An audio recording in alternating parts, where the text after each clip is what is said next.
I've always loved exploring forgotten histories. Just a few weeks ago, I pulled up to this crumbling farmhouse in rural Appalachia. The paint was peeling, and the yard was overgrown. It seemed eerie but fascinating. I stepped out of my car, feeling excited and cold. The moment I pushed the door open, it creaked loudly. Dust swirled in the sunlight, and I could smell the musty old wood. I started taking photos, trying to capture what this place once was. Everything felt normal until I heard soft giggles echoing through the empty hallways. I paused, thinking it was just the wind, but I felt uneasy. I wandered deeper into the house and drifted into a small room. On the wall, a child's drawing was pinned with a rusty thumbtack. It showed a smiling family, just like any cheerful drawing. It felt unsettling, and I could have sworn I heard the giggles again, coming from somewhere nearby. Backing away slowly, my heart pounded a little faster. A few days later, I returned to that same farmhouse. I wanted to see it again. But I found myself drawn to another abandoned house a short drive away. Entering, I tripped over something wooden on the floor. Old toys were scattered everywhere. They were arranged in perfect circles, like someone had put them there. It sent a shiver down my spine. I looked around for clues, trying to understand what had happened here. I took more photos. I could swear I saw little footprints in the dust, leading to a dark room at the end of the hallway. I hadn't entered that room yet. Something pulled at me to go inside, but fear kept me frozen. Then I heard the giggles again, closer this time. I didn't understand why I felt scared and curious all at once. Just as I turned to leave, a coldness swept over me, and the laughter stopped. I stared at the door to that dark room. I felt a strong urge to see what was inside, but another part of me screamed to get out. I glanced at the door, then back at the hallway. Suddenly, I realized I wasn't alone. My heart raced. I let out a shaky breath. Was my mind playing tricks on me? I wanted to leave, but my feet felt glued to the floor. The giggles returned, right behind me this time. I spun around, but there was no one there. I stood frozen, trying to calm myself, but the air felt thick. The house felt alive, pressing down on me. I took a step back, still hearing those giggles. They echoed in my mind. I felt dread creeping in. I didn't belong here. I wanted to run, but fear kept me stuck. I finally summoned the courage to step back, moving slowly toward the door. I had to get out. As I reached for the knob, I heard one last giggle so close it chilled me to the bone. I didn't look back. I burst through the door and sprinted to my car, my heart pounding harder with every breath. I never returned to that house, and I've never stopped thinking about it since. The following day, I tried to distract myself from the memories of that house. I went to a local diner, hoping to find some comfort in a hot cup of coffee and a slice of pie. As I sat there, still shaken, I couldn't shake the feeling that something was off. The waitress noticed my unease and asked what was wrong. I hesitated, then mentioned the farmhouse. She frowned and leaned closer. "You shouldn't go poking around those abandoned places," she said quietly. "Some stories are better left alone." Her words left a pit in my stomach. I pressed her for more, but she changed the subject, her smile returning like nothing had happened. I couldn't help but wonder what she knew. Later that evening, I decided to delve deeper. I drove back to the original farmhouse, armed with a flashlight and a camera. The sky was darkening, and the trees cast eerie shadows against the dim light of my headlights. My heart raced in a mix of anxiety and determination. I needed to confront my fears. Upon arriving, the house loomed larger and more ominous than I remembered. I stepped inside.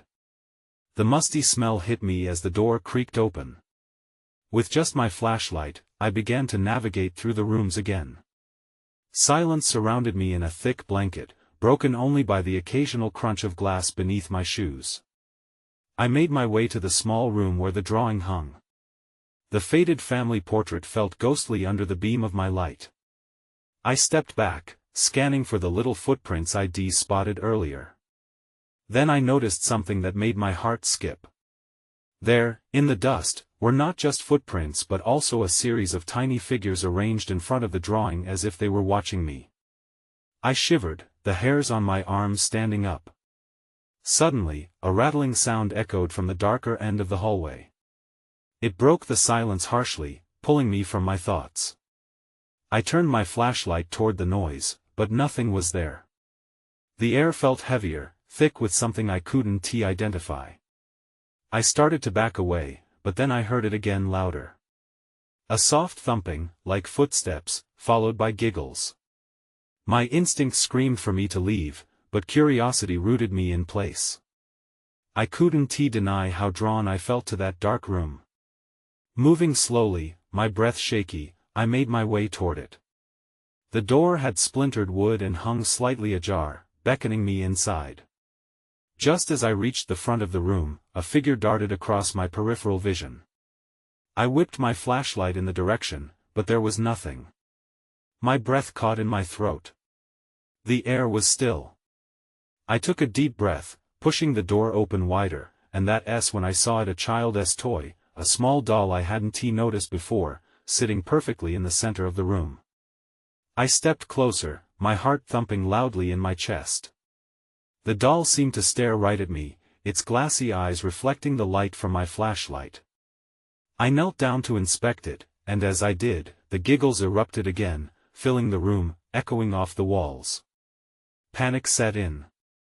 I scrambled to my feet, ready to bolt, when I felt a cold hand brush past mine, the air chilling and electric. I spun around only to find the room completely empty, but the laughter remained, ringing in my ears. I dashed out of the room, my mind racing, desperate to escape before whatever was in that house caught me. As I ran down the creaking hallway, I couldn't shake the feeling that I was being watched. I burst out the front door, glancing back one last time. The darkness swallowed the house whole, except for a faint glimmer at the window, a small face pressed against the glass, watching me leave.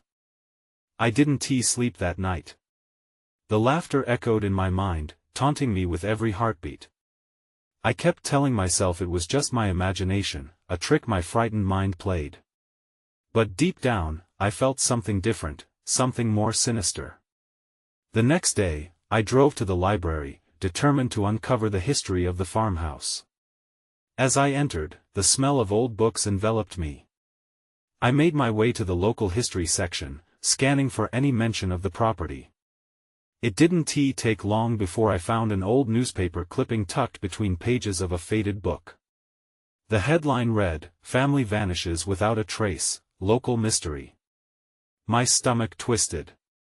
The article detailed how an entire family had disappeared from the farmhouse decades ago, leaving behind nothing but unanswered questions. As I read on, I felt cold sweat trickle down my back. It mentioned that the children's laughter was often heard by neighbors, even after the family had gone. I gulped, trying to shake the chill creeping over me. I decided to ask the librarian if she had any more information. She peered over her glasses and sighed. "You're interested in the Turner family?" she asked, leaning back pensively. "People say their spirits still roam that land. It's best not to bother them." Her words weighed heavily on me. I couldn't help but recall the footprints, the doll, the laughter. Fighting the urge to flee, I pressed her for details. As she spoke of the family's tragic end, I felt a connection forming, a pull that made me uneasy. The more I learned, the more I felt like I was being drawn into something I couldn't begin to understand. After leaving the library, I drove back to the farmhouse, believing I needed answers. The sun dipped low, casting long shadows. I parked and stood for a moment, the house appearing even more foreboding than before. I hesitated, but my feet moved forward almost on their own. Back inside, the air felt cooler. I flashed my light around, its beam dancing off the walls. I returned to the small room with the doll, but something else caught my eye, a child's drawing on the floor, half hidden beneath debris. I knelt down to examine it. Suddenly, the room felt alive with energy.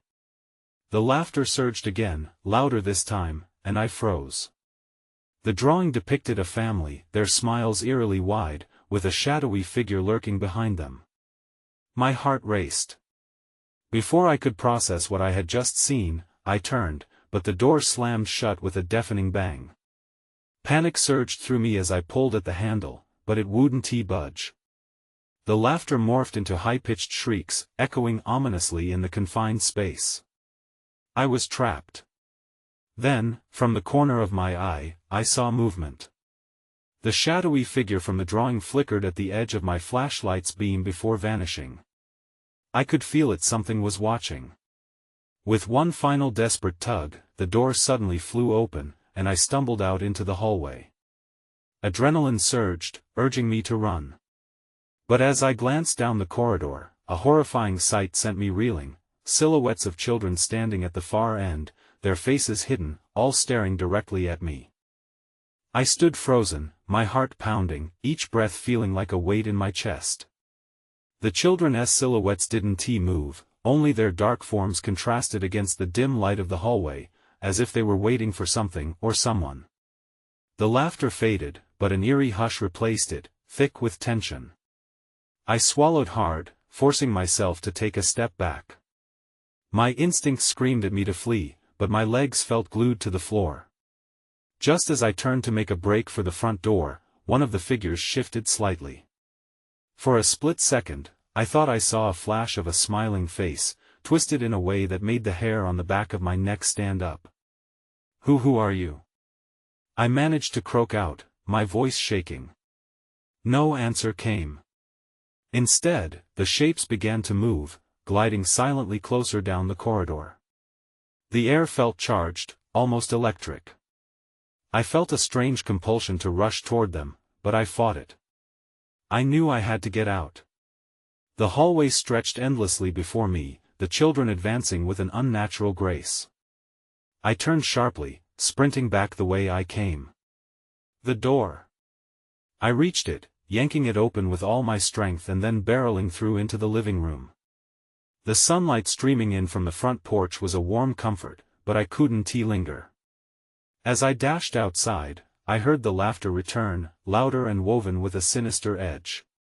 It surrounded me like a storm, echoing from the house, wrapping around my mind. I sprinted to my car and jumped inside, fumbling with the keys. My hands were shaking as I struggled to insert the key into the ignition.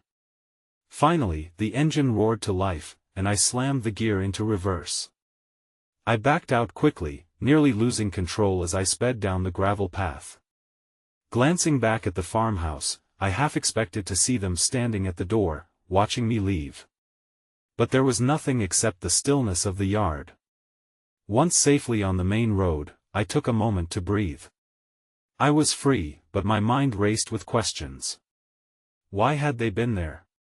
Was it just my imagination, or were the children truly haunting the farmhouse? I needed answers, but I also felt a deep-rooted fear of going back. As I drove, I remembered the librarian's warning. It's best not to bother them. But how could I ignore what had happened? I resolved to return, not just for my own peace of mind, but because I felt an inexplicable connection to the Turner family. What had happened to them?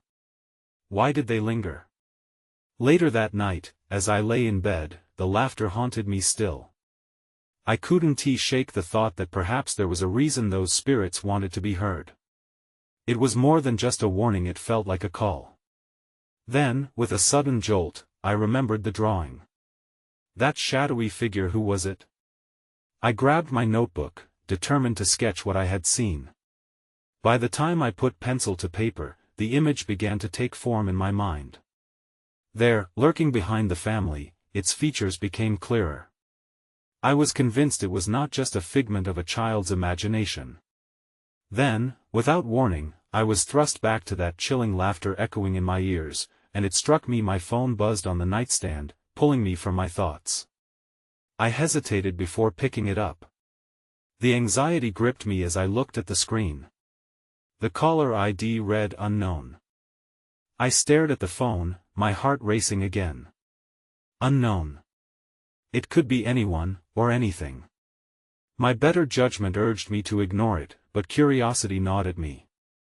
Against my better instincts, I swiped to answer. Hello? My voice was small, almost hesitant. Silence greeted me, stretching uncomfortably with every passing second. I was about to hang up when a faint whisper crawled through the line. Help us. The words echoed in my mind, chilling my bones. Was this a prank? Or did someone genuinely need help?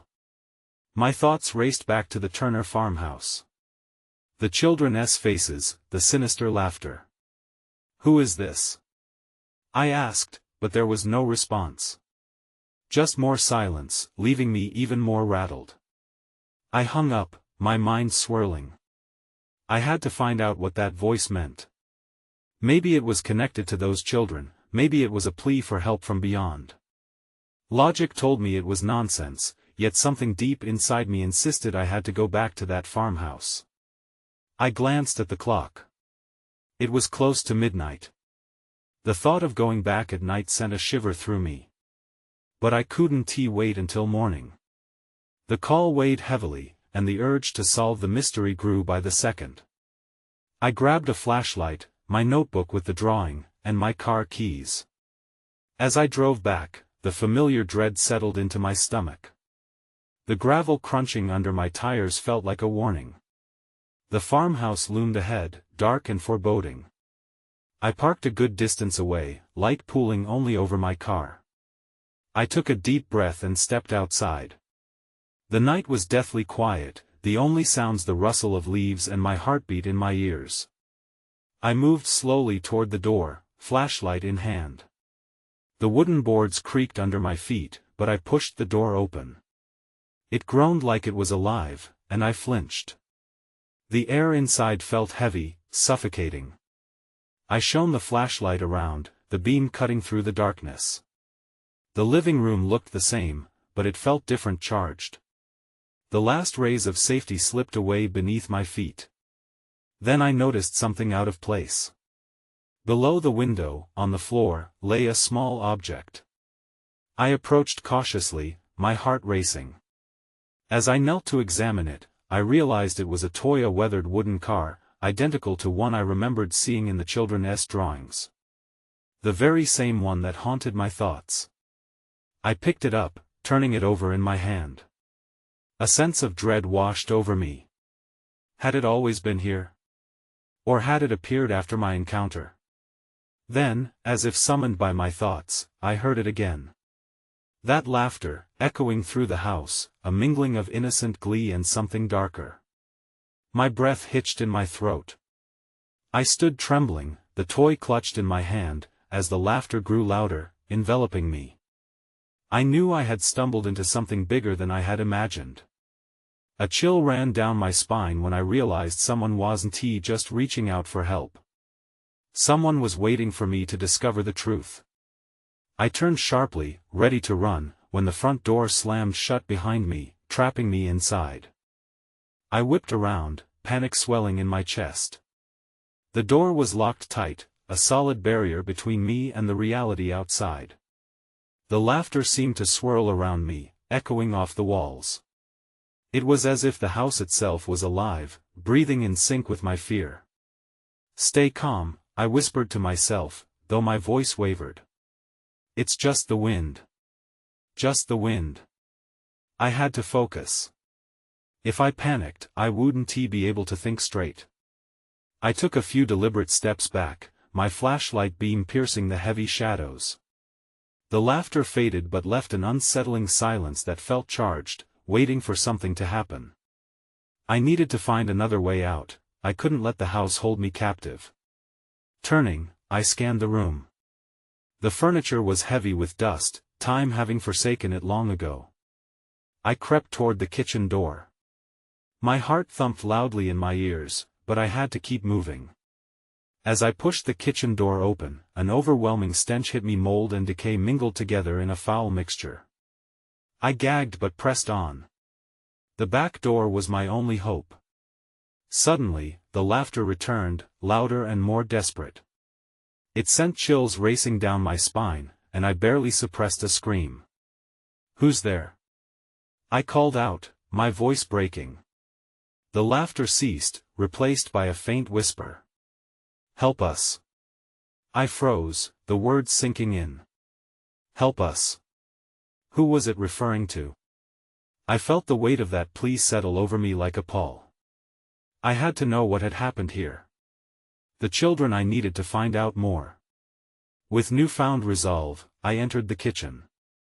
I shined my flashlight on the walls, searching for anything that could tell me about the past. That's when I saw it. After looking at the grimy countertop, I noticed a small, crumpled piece of paper partially hidden beneath a stack of unpaid bills. I grabbed it and unfolded it carefully. A drawing. My breath caught as I recognized the familiar shapes of the children from the farmhouse. Stick figures with exaggerated smiles stood beneath a tree, jagged letters spelling "Help US" scrawled underneath them. But it was the background that held my gaze. Dark shapes loomed in the corners, almost like shadows watching them with intent. I felt a tremor run through me, not just from the fear but a sense of connection. This was no ordinary drawing, it felt alive, pulsating with a strange energy. I could feel the children's fear and desperation spilling out from the page. Then, the atmosphere shifted again. The temperature dropped as the shadows deepened. Not shadows from the walls, but figures moving just beyond my sight. I barely dared to breathe. No, I thought. This can't be happening. Then everything went dark. The flashlight flickered and died, plunging me into complete darkness. A rush of cold air swept through the room, stirring the dust into a swirling dance. And then I heard a soft, haunting chant rising around me, echoing the words from the drawing. Help us. Help us. I felt the panic rise anew, my heart racing as I stumbled backward. Somewhere behind me, I could hear footsteps, slow, deliberate, making their way closer. I turned, desperate to find an escape, but the walls felt like they were closing in. Just as I thought I might scream, the chant intensified, filling the air with an eerie urgency. I needed to get out of here. But the question lingered: who was really trapped, and who was hunting? The darkness swallowed me whole, leaving only the echo of my panicked breath. I pressed my back against the wall, feeling the cool wood beneath my skin. The footsteps continued, unhurried but insistent. I could almost sense the presence taking shape behind me, lingering just out of sight. Help us, I whispered, almost reflexively mimicking the chant. My mind raced. Could it be the children from the drawing? Was I really in danger, or was it a sick game? I couldn't let myself dwell on that. I needed to escape. I fumbled for my phone, praying it had enough battery for a light. I remembered the last time I charged it just before this ill-fated trip. The screen glowed, casting a faint light as it cut through the thick darkness. I aimed the beam toward the kitchen door.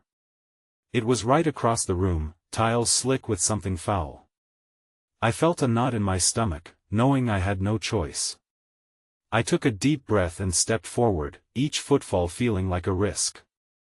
The noise behind me swelled, a soft whisper of discontent, as if I were disturbing something that liked the shadows just as they were.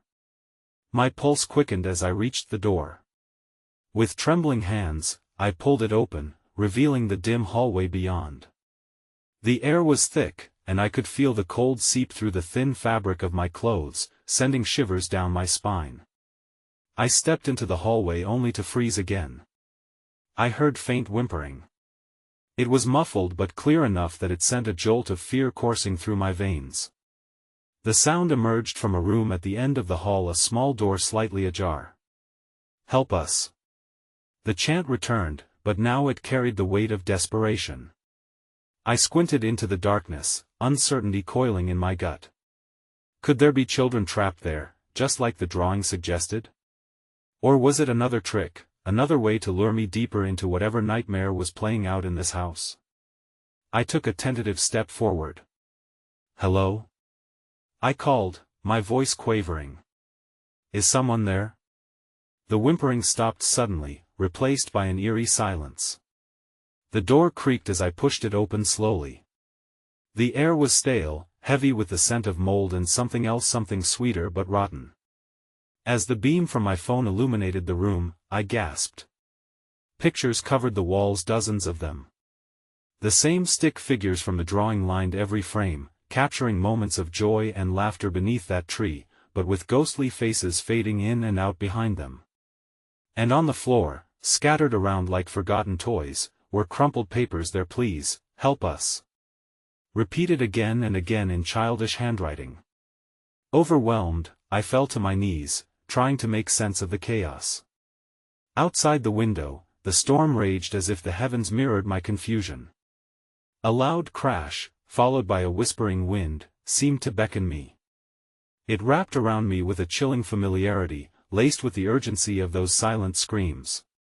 And then, I saw it. A shadow not of this world hovering just at the edge of my light. It grew larger, taking form, and for a split second, I felt a horrifying recognition. The chilling laughter erupted again, loud and mocking, bouncing off the walls. In that moment, I realized I wasn't just a spectator anymore. I was part of their story, whether I liked it or not. I stumbled back, my mind racing. There was no way out unless I faced whatever lurked in the shadows. But as I turned to run, I knew I had to find the children. I had to confront the truth, no matter how terrifying it might be. And somewhere within those walls, I might just uncover who or what was hunting me. I took a shaky breath and looked around the room again. The creeping fear gnawed at my insides, but I pushed it aside. There had to be a way to help them. Those children in the drawing, they needed someone to listen. I forced myself to focus. The pictures on the walls were a map of their sorrow, and I had to see them all. Crawling on hands and knees, I examined each frame. A family of 5, their smiles bright against the dark woods, and then behind them, behind the tree, I saw it, the outline of a figure hidden in the shadows. Each image bore that same figure, as if it had been watching them through every moment of their lives. There was a scratching sound from behind me, far too close for comfort. I whipped around, the beam of my phone sweeping across the room. Nothing. Just shadows stretching and twisting under the dim light. "Get it together," I muttered to myself, glancing back at the pictures. In my desperation, I reached for the nearest paper, the writing barely legible, the letters jagged and frantic. "Help us. We are here. Find us." My heart raced. Find them? Where? The only other door in the room was a closet. I got to my feet, determination mixing with dread, and approached it. With each step, whispers seemed to wrap around me, echoing my thoughts. Find us. I yanked the door open, revealing a clutter of old clothes and dusty toys. But something caught my eye, a small, cracked mirror hanging on the back wall. I brushed the dust away with my sleeve, and for a moment, it was just me looking back. Then the reflection shifted. A pair of small, frightened faces appeared behind me, mouths moving silently. Their eyes, wide and pleading, burned into my soul. I stumbled backward, heart racing. I didn't want to see this, but I couldn't look away either. "Who are you?" I whispered, half expecting an answer. Suddenly, the floorboards creaked from the hallway, and the whispers returned, louder now, joined by a new sound, a low growling that came from just outside the door. My instincts kicked in. I needed to get out of here. I took a step back, but before I could run, the door slammed shut, slamming the drawers of fear within me. Panicking, I pushed against it, but it wouldn't budge. My breath quickened as the growling intensified, something on the other side was coming closer. I frantically looked around the room for another way out, my phone lighting every corner until, finally, I spotted it. A window. I dashed toward it, heart beating in my throat. I pulled at the latch, it was stuck. The growling stopped. Silence enveloped me as I grappled with the window. I felt the pressure of time closing in. Then, out of the corner of my eye, I caught movement. The shadow figure from the drawings was no longer in the frame, it stood at the door, shrouded in darkness, motionless and waiting. In a wild surge of adrenaline, I shoved my weight against the window. It finally gave, and I lifted it open just as the door creaked ominously. I climbed through, feeling the splintered frame bite into my skin as I flung myself into the night. For a moment, I lay on the grass outside, heart pounding wildly. I could still hear that growl, now muffled but persistent inside the house. But as I looked back, I saw not just darkened glass but those frightened faces again, peering at me through the window. They were still there, still pleading. I didn't know the danger I had escaped, nor the new questions that had opened up. But one truth blared loud and clear: I couldn't leave this place yet. I had to find out what had happened to them. The moon hung high, casting a pale light over the house as I stumbled away from it. My breath came in quick bursts, the cool night air filling my lungs but doing little to settle the panic bubbling inside. I could still see those faces, wide and terrified. I needed answers, and I was drawn back to the porch. With a mix of fear and determination, I crept back toward the entrance. The door that had slammed shut felt like a barrier I had to confront. I reached for the knob, expecting it to be locked, but to my surprise, it turned easily. The door creaked open, and I peered inside. Darkness loomed, but the whispers began again, urging me forward. "Find us." I shivered but stepped inside. The air was still, thick with dust. I could make out the outlines of furniture draped in white sheets, like ghosts waiting for a signal. I was filled with dread but also a fierce pull to investigate. The children were waiting for me. As I tread further into the hallway, I thought I heard faint giggles, intertwining with the whispers. They were so soft yet filled with energy, as if stifled memories clung to the air like smoke. Each breath I took felt charged with anticipation. I turned into the room on my left, the one with the portraits. As I entered, my phone's light flickered weakly, illuminating those haunting images once more. The figure behind the families was still in every drawing, watching and waiting. I felt the weight of its gaze bearing down on me, like a storm gathering strength just out of sight. Then everything shifted. The mirror caught the light again, and I hesitated. I didn't want to look again, didn't want to see those small faces in its surface. But curiosity gripped me tighter, and I stepped closer. To my shock, the mirror was starting to change. The reflection blurred, and suddenly, the children appeared not trapped behind glass, but in the very room I stood in. They were playing, laughing, yet their eyes were filled with an unsettling sadness. It was a scene of innocence twisted into something sinister. They seemed unaware of the shadow lurking just behind them. I turned quickly, expecting the figure to be there, but nothing moved in the corner of my vision. The growl reverberated in my ears again, loud and closer than before. My blood ran cold. I had been a fool to think I was safe. Suddenly, a door at the end of the hallway slammed open. My heart raced as a cold rush of air swept past me. I swallowed hard, knowing I had to move. I couldn't stay here, not with that dark presence lurking and the children's cries echoing in my mind. I took off toward that open door. But halfway there, I heard a voice, a whisper, soft yet insistent. "Help us." It seemed to seep from the walls themselves, wrapping around me like a chokehold. Panic surged through my veins. I skidded to a stop, torn between fleeing and uncovering the truth. I closed my eyes, breathing hard. Whatever was hunting me was also connected to the children. And then it hit me. Somewhere within the house lay the key to their fate. I had to find it. I had to help them. But before I could move again, I sensed it. Someone was in the house.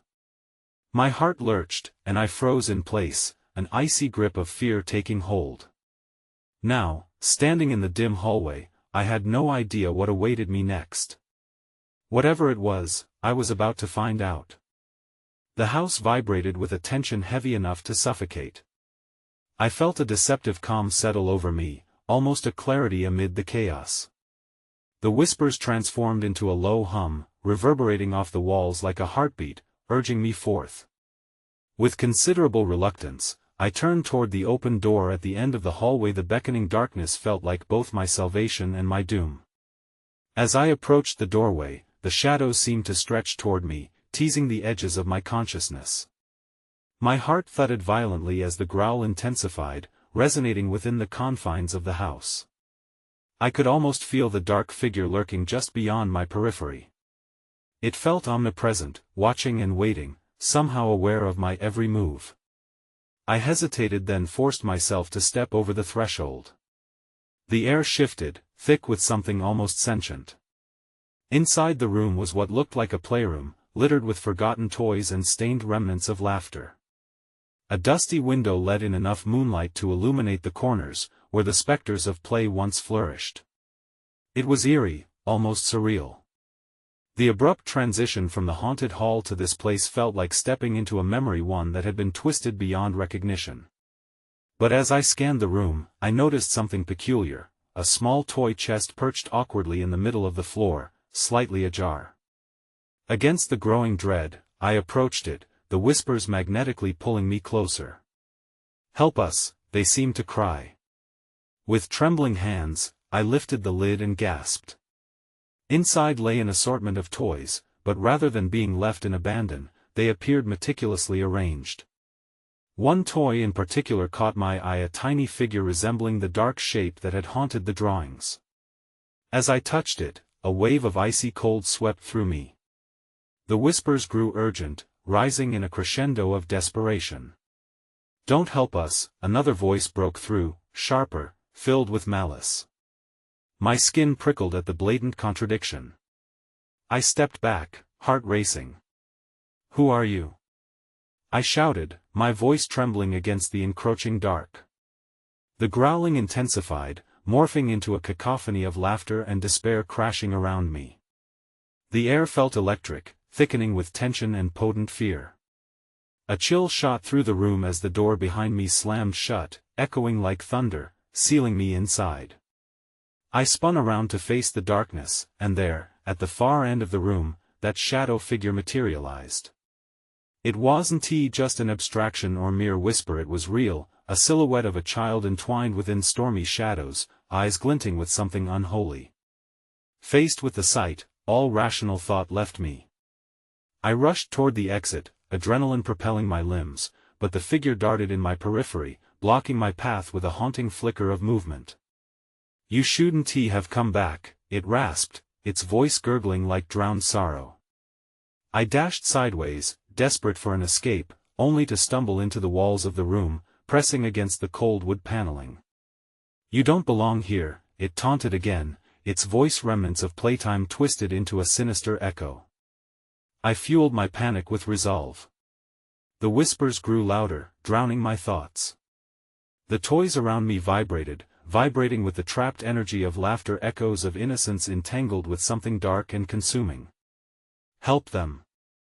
I shouted, my voice trembling with urgency. "I want to help." The all-consuming laughter quieted as I pleaded, and for a moment, the children's faces merged into frowns as they reached out to me, lost, trapped, desolate. Their eyes flashed with fear, pulling me back to that moment near the window. In an instant, the growling intensified, and I felt the atmosphere swell. "You can't," projected the dark figure. "You want." Shifting, I grabbed the toy from my pocket, the little doll that had haunted my every encounter. My instincts screamed at me to throw it, to destroy it. Instead, I held it out, determined. "I'm here to help." The energy in the room changed, it became charged, electric. The laughter faded into something gentler, almost enticing. "Are you?" One of the children's voices quivered from the shadows, speaking with a blend of hope and trepidation. "Please," I said, lowering the doll to the floor. Tell me what I have to do." The laughter returned, but this time, it felt like a memory, distant yet full of longing. Shadows rippled across the walls, dancing as if the house itself was breathing. The presence shifted, moving closer, surrounding me with whispers mingling with laughter, echoes of children reveling in the idea of freedom. Just as I felt a flicker of hope, the door behind me rattled violently. My heart sank. The shadowy figure roared, sending shudders through the room. "You can't save them. They are already ours." In that moment, the dimensions of the room warped. The boundaries between past and present melded, turning unsure and slippery. The air wavered, as if a rift had been torn. I saw the children again, small faces poised behind the returning shadows, their fear palpable. I had to decide.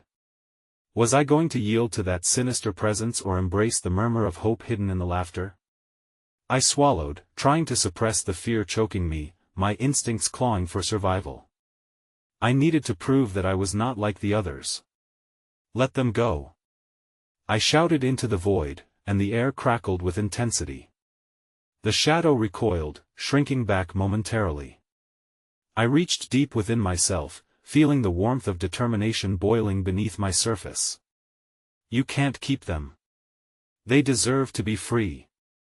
The energy in the room strained, the shadows battling against the approaching light within me. The figure shrieked in rage, and with a forceful rush, I hurled the doll toward the darkness, guiding it toward hope. "No!" echoed the shadows, shrill and frantic as the rift poured a wave of light through the darkness. Toys rattled violently, colors swirling, the room trembling like it was alive and rebelling against the spirits that haunted it. A blinding flash erupted, washing over me. I shut my eyes to the harsh light, hearing cries of joy. Of fear? One last sound of laughter rang in my ears as it absorbed the dark howl around me, lifting the heaviness suffocating the air. Then, silence. When I dared to open my eyes, the room was empty. The moonlight filtered through the uncovered window, gleaming over the restored space.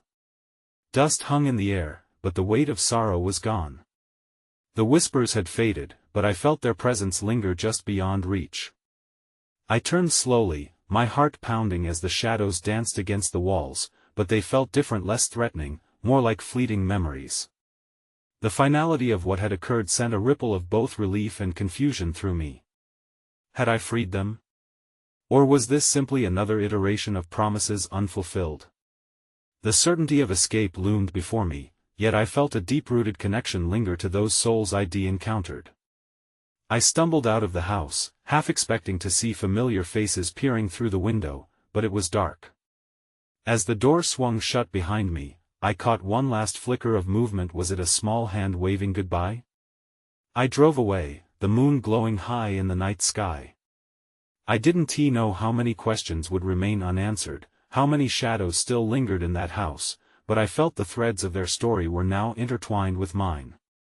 I had confronted darkness and light, faced my fears, and dug into forgotten histories. I guess I had always been a part of their story in one way or another. And somewhere deep down, I knew I would return.